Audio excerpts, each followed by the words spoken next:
Okay, number 49. It says, for the following exercises, given each function f, evaluate f of -1, f of 0, f of 2, and f of 4. So here's f of x, piecewise function.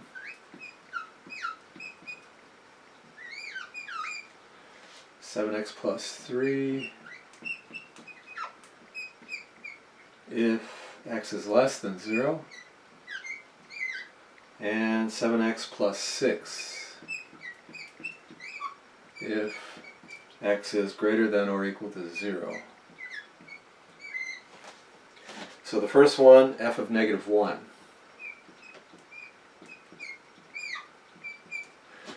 So x is -1. Where does that apply? Right there?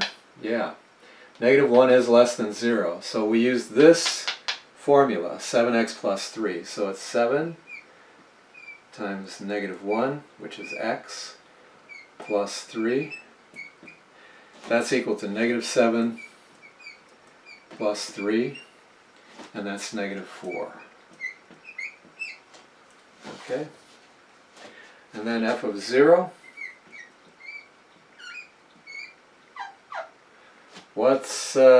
Where does x equals 0 fit in?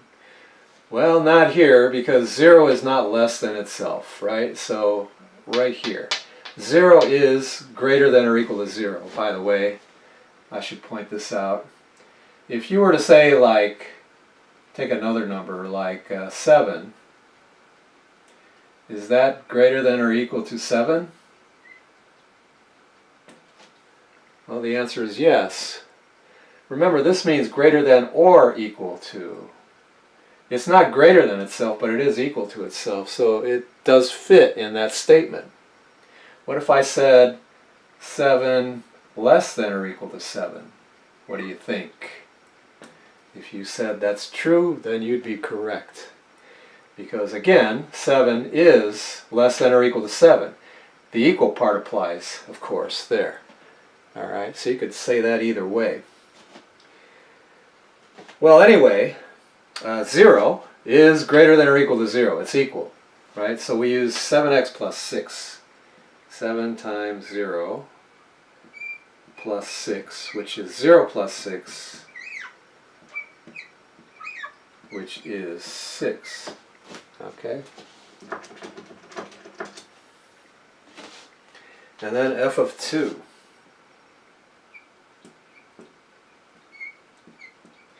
So x equals 2, that fits right there. It is greater than or equal to 0, not less than 0. So 7x plus 6 again. 7 times 2 plus 6. That's 14 plus 6, which is 20. Okay? And finally, f of 4. 4 is greater than or equal to 0, so we use that part of the formula. 7 times 4 plus 6. 7 times 4 is 28. Plus 6, that's 34. Alright.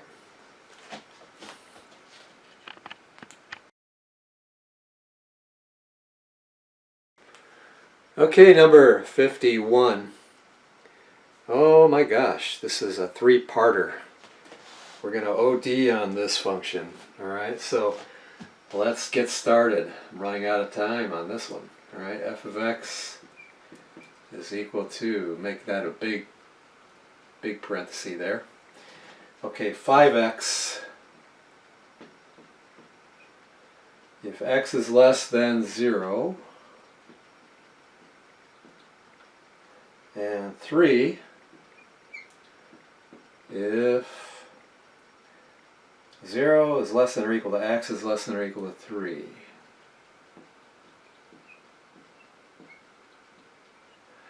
And x squared if x is greater than 3. Nah, don't want that.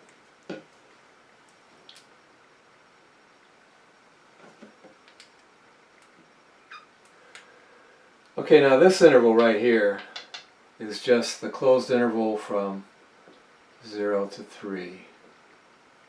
Alright. Less than or equal to, less than or equal to. So the equal part means you're including those endpoints, 0 and 3. If it was less than, it would be parentheses. It would be an open interval. Okay. So that's what that means. Alright. So let's see. What do we have to do? F of negative 1. Where is negative 1 in this vast scheme of things? Oh my gosh, my board is weeping again. I think this is too much for it to handle. This using Windex, you know, it kind of builds up after a while. Okay, let's see if I can clean that up a little bit. 5x. Is that 5x now?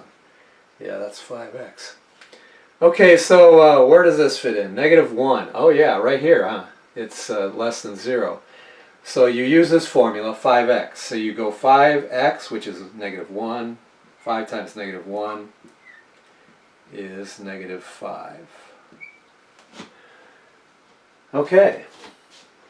And then f of 0. Where's 0? Well, it's not here because 0 is not less than itself. But it is here. Here x is 0. And 0 is greater than or equal to 0, right? Or in other words, it's in this interval. 0 is in this interval. So we use y equals 3. In other words, y, or the function value, will always be 3 no matter what x you put in between 0 and 3. Okay, so that's just going to be 3. And then f of 2. So 2 is in there too, isn't it? 2 is between 0 and 3, so it's always going to be 3 there. And f of 4.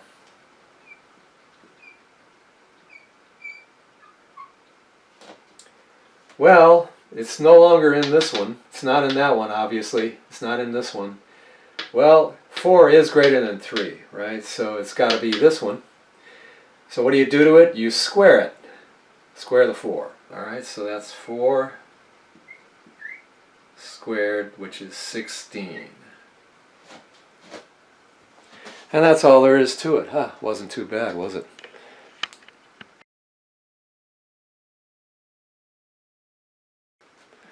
Okay, number 53. Write the domain for the piecewise function in interval notation. So our function is f of x equals x squared minus 1 if x is less than 1, and it's negative x squared plus 2 if x is greater than 1. Alright, so they only want the domain for this. The domain is given here. Alright, now seems like everything's included except for 1. Why did they leave 1 out? Don't ask me.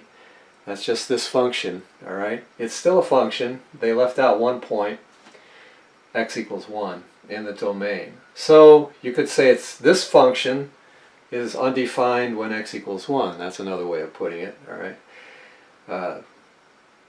Well, okay. So of course, there's nothing preventing you from including x equals 1 if you wanted to. You could write another instruction if x equals 1. That would be just a single dot, or you could include it in one of these here. Okay, so you couldn't include it in both. You couldn't put equals equals, because then you'd be using two different directions when x equals 1, and you'd have 2 points on the same vertical line, x equals 1, and it wouldn't be a function anymore. All right, but otherwise, yeah, you could work with x equals 1 if you wanted to, but for this function, we're not. So what's the domain? Well, in interval notation, it's everything except x equals 1. So negative infinity to 1, and put parentheses there, union, parentheses 1 to infinity.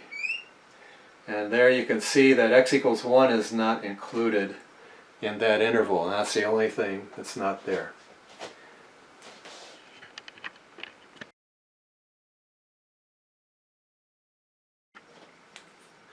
Okay, number 55.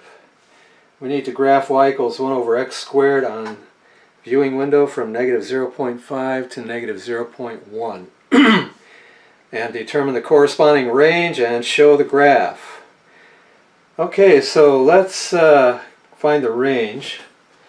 I'll evaluate the function at the endpoints of the domain they gave us, the viewing window. Starts at negative 0.5, so evaluate the function at negative 0.5. Y of negative 0.5. That's equal to 1 over x squared, right? Or 1 over negative 0.5 squared. That equals 1 over negative 0.5 is the same as negative a half squared. And negative a half squared is positive 1/4, so that's 1 over 1/4.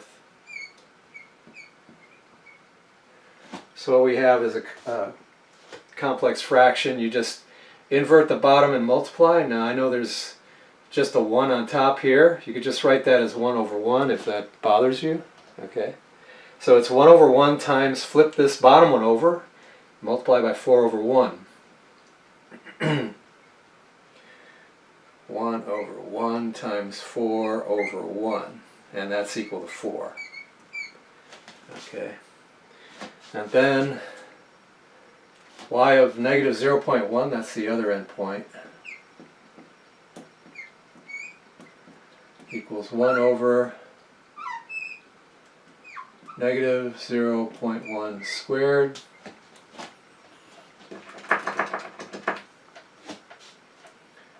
which is 1 over negative 1/10 squared. Negative 1/10 times negative 1/10 is positive 1/100th. There, right? So 1 over 1/100th, and this again is another complex fraction. You can flip the bottom one over, 1 times 100 over 1.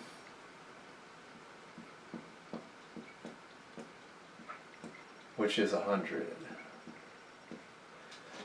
Of course you could put these on your calculator, alright, if you wish. I don't know if your professor will allow you to do that, but if you can't, that's how you would do it. That's how we did it old school, alright. So the range is from 4 to 100.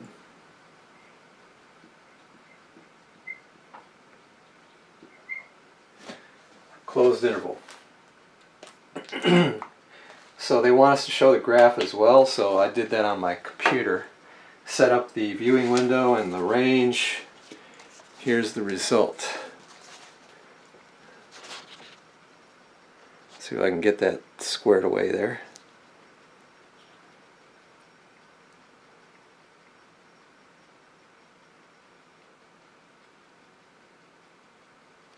Okay, we're still on 55, the second part. So now we're given a viewing window from 0.1 to 0.5. Find the range and graph it. So we evaluate it at the endpoints. Y of 0.1 is 1 over 0.1 squared. And that's equal to 1 over 1/10, right? 0.1 is 1/10 squared, and that's 1 over 1 over 100, 1 over 1/100ths, and that's, flip the bottom one over, multiply by the top, that's 100. Similar to the last one we did. And y of 0.5 is 1 over 0.5 squared, and that's equal to 0.5 is a half, so that's 1 over 1/2 squared, which is 1 over 1/4. Flip the bottom one over, multiply by the top, that's 4. So the range is once again 4 to 100. Alright. And graphed it on my computer. Here's what you get.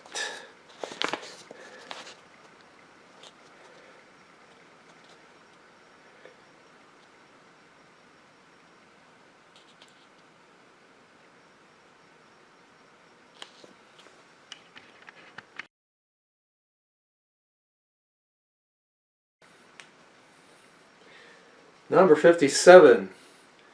Suppose the range of a function is from -5 to 8. What is the range of absolute value of f of x? Okay.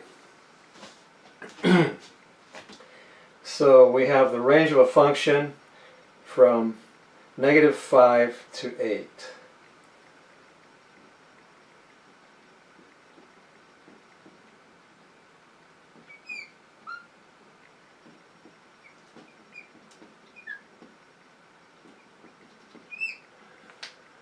Okay, if you visualize this, what would it look like? What's the function? I don't know. Whatever. We've got part of it below the x-axis. That's from -5 to 0, right? So it's got stuff from -5 to 0. Let's say that's -5 there.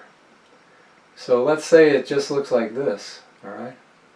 And it goes all the way up to +8. I'll just draw a simple line there, but it could be anything. It could, as long as it's a function. All right, it's got stuff from -5 to 0. All right, what happens to those y values from -5 to 0? What happens when you take the absolute value of f of x?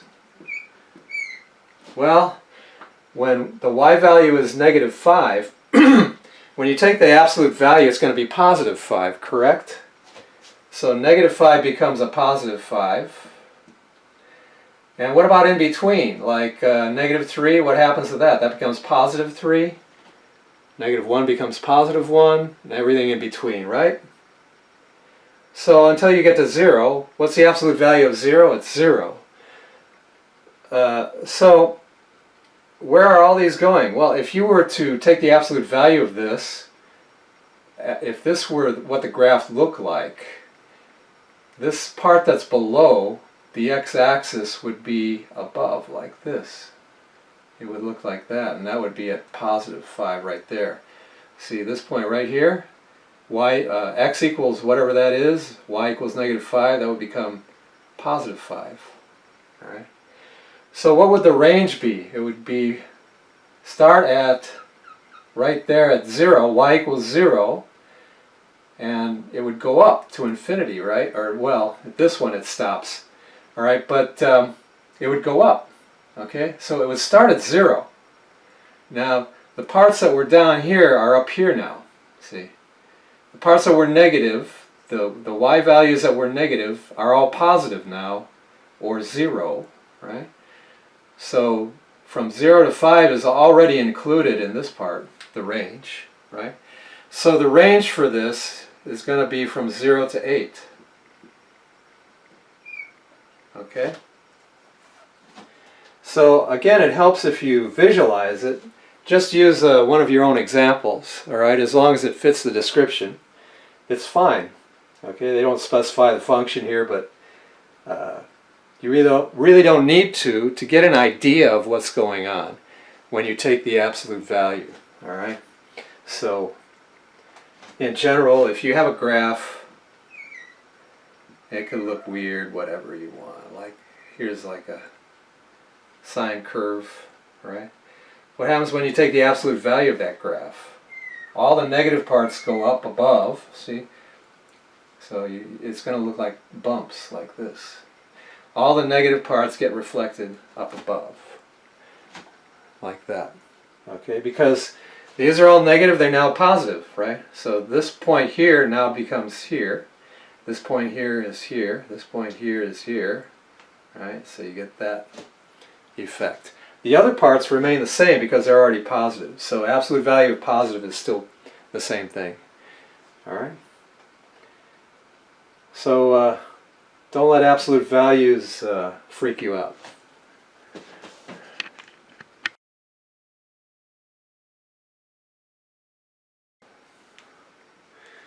Okay, 59. Create a function in which the domain is x greater than 2.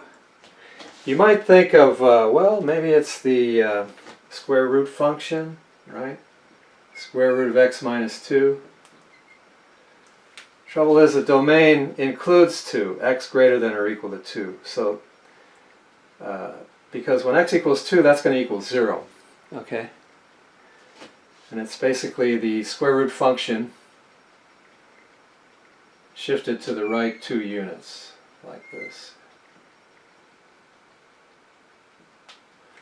Okay, that's what that would look like. So the domain includes a little bit more than what you want here.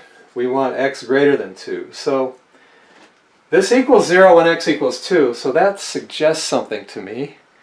We should make a rational function. We did a few of these early on, right, where you have a rational function with square roots, and it kind of complicates things. When you have that in the denominator, you get a 0 denominator, so you can't include x equals 2. That gives me the idea. F of x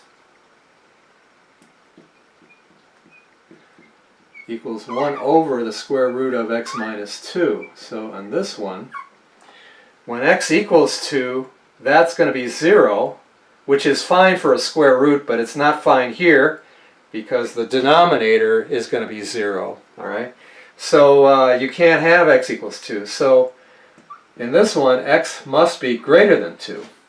All right? And that's just what we were looking for.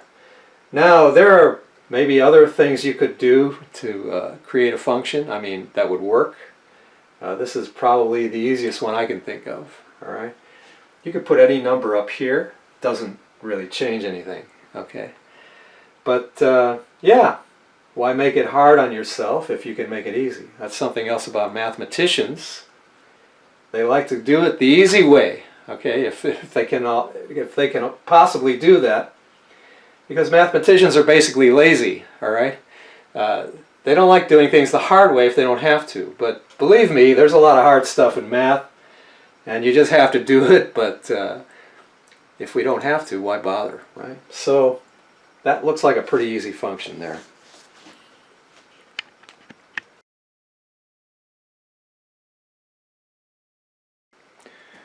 Okay, 61. The last one in this section. Cool, huh? Cool. So, pat yourself on the back, you're almost done. The cost in dollars of making x items is given by the function c of x is equal to 10x plus 500. So c apparently represents cost. So we have a cost function, 10x plus 500.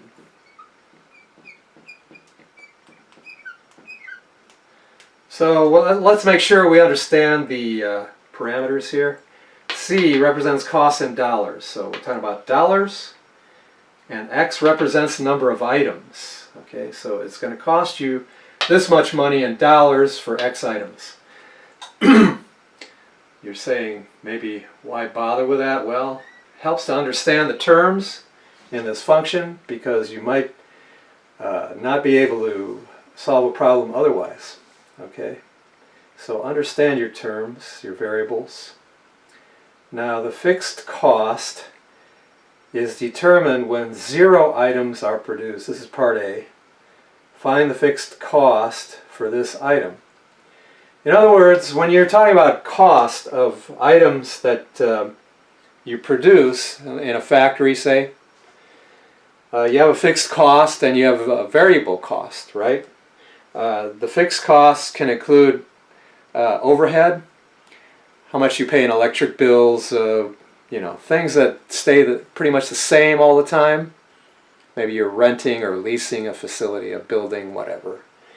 The variable costs would be, well, if you're making a lot of items, you have costs in materials, raw materials, that sort of thing. That's going to vary depending on how many items you're producing, that sort of thing. All right, so you have fixed cost and variable cost. So the fixed cost is determined when 0 items are produced. That would probably be the cost of the overhead, that sort of thing. So If you're producing 0 items, what's the fixed cost? Yeah. In other words, do C of 0 is what you want. And that's plug it into the formula. 10 times 0 plus 500, which is 0 plus 500. And that's 500. Okay, part B. What is the cost of making 25 items? So it's C of 25 is what you want here. X equals 25. All right. So that's 10 times 25 plus 500, which is 250 plus 500, and that's 750. So what was C again? C is cost in dollars, so it's 750 bucks. All right. Part C.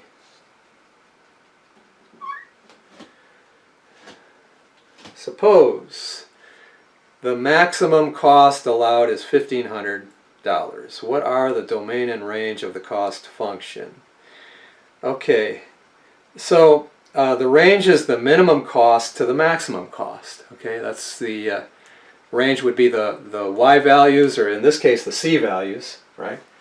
C is the dependent variable here, and x would be the independent variable, so x would be on the x-axis, horizontal, and c, you would label that vertical axis as c instead of y. Okay, so c depends on x, right? So y depends on x. So it's 500 to 1,500. Minimum cost is 500, that's when you produce 0 items. And they said the maximum cost allowed is 1,500. So that's your range. All right. Now what about the domain? What about the domain? Well, domain has to do with x. That's number of items produced. Okay. So what's the minimum? So let me write R for this, for range, just so we don't get confused. The domain goes from 0, right? It starts at 0. You can't have less than 0 items being produced, right? Here, negative numbers are meaningless. All right. So what about the right endpoint of this? Well, what's the maximum cost? What you do is set this function equal to the maximum cost and then find out how many items you have to make to get that maximum cost. All right. In other words, you set C of x equal to the maximum cost, which is 1,500. C of x equals 1,500, and then you solve that for x. Well, let me write what C of x is. 10x plus 500